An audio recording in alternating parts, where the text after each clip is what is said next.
एक बार एक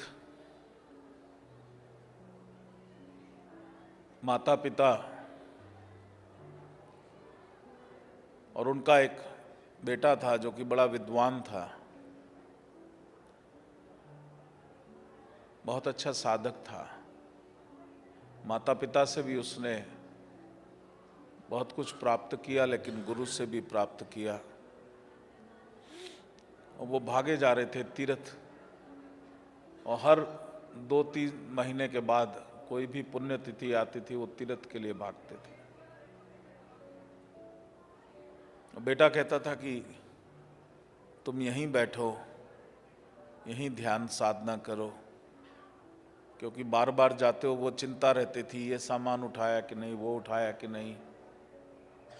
बाहर के आडंबरों में ज़्यादा थे। तो माता पिता को ज्ञान देना था, तो उसने कहा कि क्यों जाते हो, इतना क्यों जाते हो तीर्थों में, क्यों भाग रहे हो। कहा बेटे, कर्म धुलते हैं, कर्मों की मैल धुलती है, इसलिए जाते हैं। तो बेटे ने कहा कि ऐसा है, ये एक सिक्का दे रहा हूं मैं, उस पर बहुत मैल लगी हुई थी, चांदी का सिक्का था, काला हो गया था। बोला जहां जहां आप तीर्थ में जाओ, इसको भी नदी में डुबकी लगवा के ले आना। बोले ठीक है। जहां जहां गए उन्होंने उसकी भी डुबकी लगवाई। वापिस आए, कहा बेटा ये ले भाई, तेरा सिक्का भी ले आया। सिक्का उसने हाथ में रखा, उसने कहा ये क्या, ये तो काले का काला है। तो बोला ये तो काला ही रहेगा, इसको अगर चमकाना है तो इस पे नींबू घिसो, इस पे वो विधि लगाओ और घिसो, ये चमक जाएगा।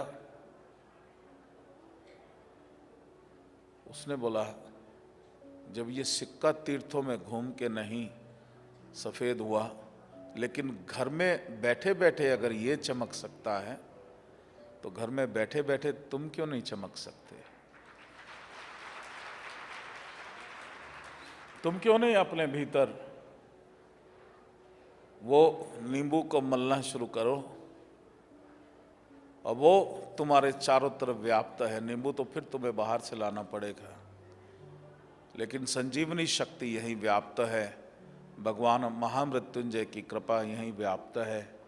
बस तुमको उससे कनेक्ट कैसे होना है, और जैसे जैसे तुम कनेक्ट होगे, तुम्हारे अंदर की चेतना बढ़नी शुरू हो जाएगी।